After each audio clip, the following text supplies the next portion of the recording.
Pagãos e Bruxas, uhul! Hoje vamos falar um pouco sobre este livro aqui, O Caminho de Perséfone, História, Magia e os Mistérios da Deusa da Transformação. Uhul! Esse livro é escrito pela autora Obsidiana e é uma autora que eu tenho intimidade, eu acompanho o trabalho dela desde o início, assim. Inclusive eu participei de um dos primeiros grupos de estudo sobre Perséfone que ela abriu, assim. Então, eu fiquei bem animada quando esse livro saiu, porque eu já acompanho e já sei como a Obsidiana trabalha. E o pessoal tá falando muito assim, o primeiro livro de Perséfone nacional, não sei o que, não sei o que. Mas olha, se não me engano, eu mesma até falei isso também, mas aí eu lembrei que tem um livro anterior sobre Perséfone que foi escrito pela Lua Valentia, que é uma bruxa do caos, né? E se chama Oteluma. Eu ainda não tive a oportunidade de ler, mas eu quero ler aqui. Talvez quando isso acontecer, eu faça uma resenha aqui pra vocês também, desse livro da Lua Valente. Mas vamos ao que interessa, o bendito do livro. Bom, o livro eu achei ele muito bonito, né? E ele vem com marca-páginas e com uma espécie de cartão postal que vem com QR Code atrás que a Obsidiana dá acesso a uma meditação guiada com Perséfone que ela fez. Eu achei isso bem legal. Mas agora vamos falar sobre o conteúdo. Eu já começo dizendo que se você espera um conteúdo super imparcial, um conteúdo que seja extremamente academicista, com muitos detalhes e muitas revelações, não é esse o livro. Esse livro eu vejo como bem voltado para iniciantes, sim, que querem trabalhar com Perséfone na perspectiva e no viés que a autora apresenta, né? Então esse não é um livro impessoal, porém tem sim um bom embasamento acadêmico, mas sempre passa pela ótica e pela visão pessoal da autora. E isso é muito importante dizer para quem nunca teve contato nenhum ou tem pouca leitura sobre Perséfone. Porque, apesar dela ter muito embasamento, sim, ela coloca muito o viés dela. Então, se você quer saber, assim, se você de fato concorda com tudo que ela fala, é importante que você aproveite a bibliografia rica que ela coloca no livro e vá estudar esses textos, né? E ter outras leituras para você ter suas interpretações. Como eu já não sou gerada de Perséfone, estou sempre estudando, eu vejo coisas ali que são muito legais, né? É um viés que ela traz, assim, bem feminista mesmo, como o livro se propõe. Ela traz alguns questionamentos sobre alguns textos clássicos que envolvem Perséfone terem sido escritos por uma mulher e não por um homem. E eu acho isso muito bacana, assim. Acho que até pode nos ajudar com a nossa ligação com os mitos, né, na hora de estudar e tal. Eu acho um detalhe muito interessante que ela trouxe, que eu não esperava que ela ia trazer. Isso foi uma surpresa positiva, assim. Mas ela também coloca a interpretação dela sobre os mitos, né? Algumas delas eu acabo discordando. Como, por exemplo, ela coloca Déspina como necessariamente a mesma deusa que Perséfone. O que é bem comum, né? Nada contra isso. Mas eu particularmente discordo. Eu acredito que elas possam ter sim a mesma origem, tá? Mesma semente ali. Mas já nos cultos helênicos, nos cultos arcadianos, elas são deusas, na minha opinião, muito distintas, que são até, assim, antagonistas em alguns momentos, porém muito complementares.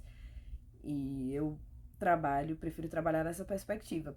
Então, esse é um exemplo de porque a gente tem que aproveitar e se aprofundar, né? Que esse livro ele vai falar sobre bastante coisa, sobre cultos pré-helênicos, né? Antes de Perséfone ter esse nome também.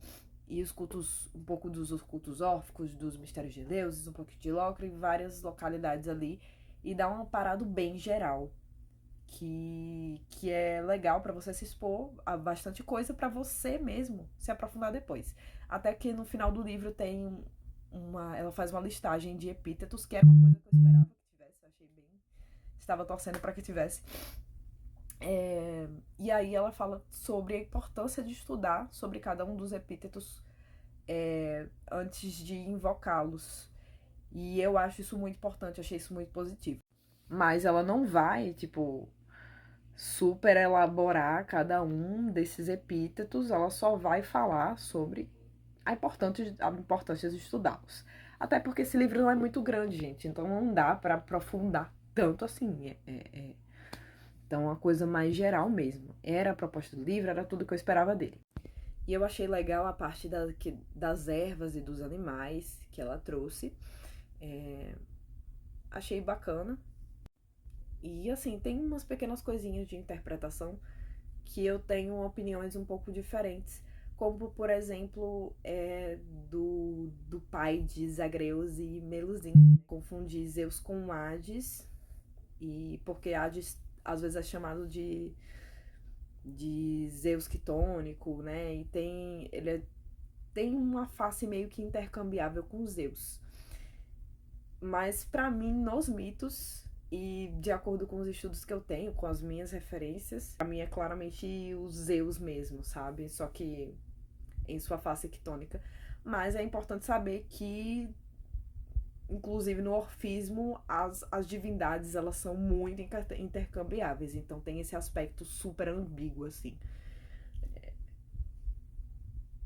Mas acho que pra mim é meio claro, sabe? Que. Ah, enfim, gente, interpretações. Esse é só outro exemplo aí de coisas que é uma opinião dela e que eu penso diferente.